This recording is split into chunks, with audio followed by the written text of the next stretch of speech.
example. So I have to start by teasing you about something I saw on the set that we tweeted about, the love song CDs.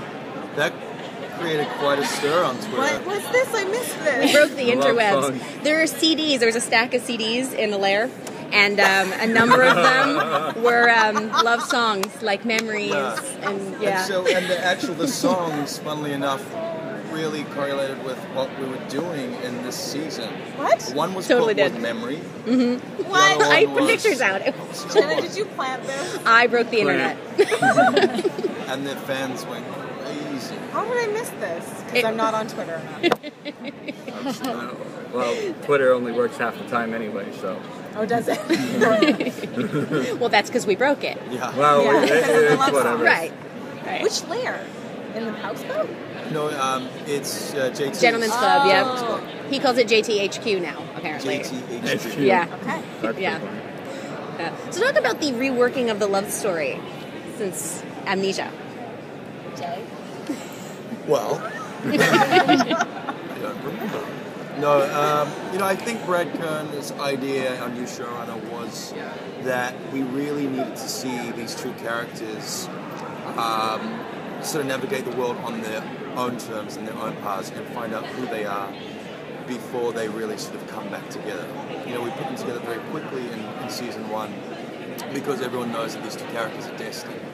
But we don't know what these characters are like apart from each other and who they really are without each other. So the Amnesia gives us that opportunity to start afresh, I guess. And for me, I really wanted to rehome the Beast in this season. There was lots of things out of my control that I wanted to change. And so now, collaboratively, things are changing. We've changed the physicality of the Beast, we've changed the whole prosthetics, the look of the Beast. And so for that, we needed to remake Vincent, rewire him, I think, from the beginning. And I think Brad's done a really good job of weaving that all together with what we already know of season 1 and bringing it into season 2. That's cool. You look like you're going to crack up. It's because she's like, that's not how I would have answered the question. No, it's just you gave two answers. You gave Jenna the answer to a question and you answered another question. It's because I'm on autopilot. That's okay. You can answer all the the questions. The other question, no, they're both good. I was reading her mind. Yeah. I knew what Yes, she was you gonna was. That actually makes sense. The follow-up was there. It was in the air. It was. I was thinking it. But actually, I wanted to talk a little bit about Catherine and her thing for Bad Boys. Oh, Catherine. Well, I think that in my whole backstory for this is a little jumbled up now, but I really think that started after her mom died. Although we do an episode that states that might not be so. But I don't know. Really, for her, it's a way to not connect to herself. And what's interesting this season is that through this whole rigmarole with Vincent and no memory and him becoming really aggressive and weird and her having a strong moral and personal conflict about it, she ends up having to figure out who she is anyway, which will probably fix the bad boy problem for her.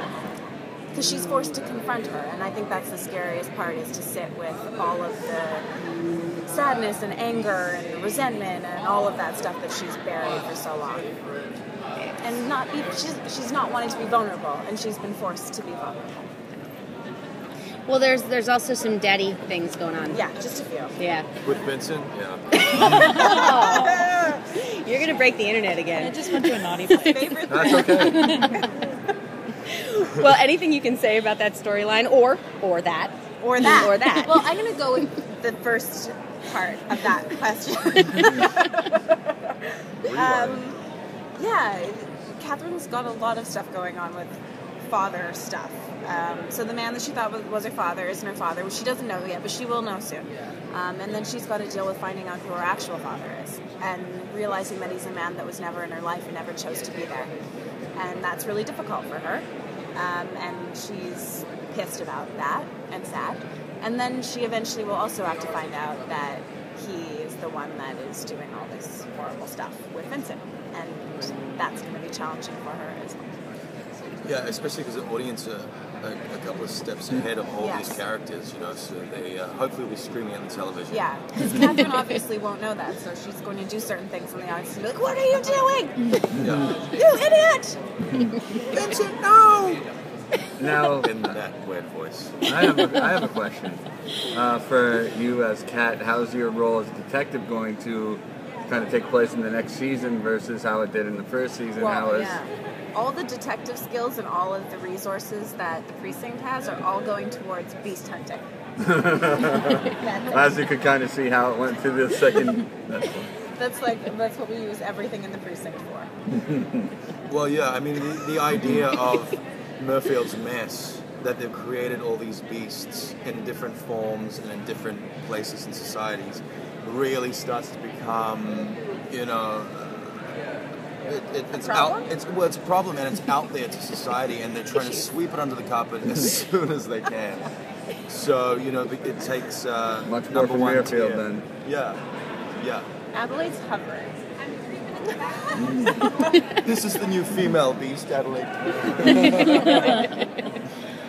She's from another time. Another time. Yeah. Vampire beast. Don't rain on my parade. I guess that's it.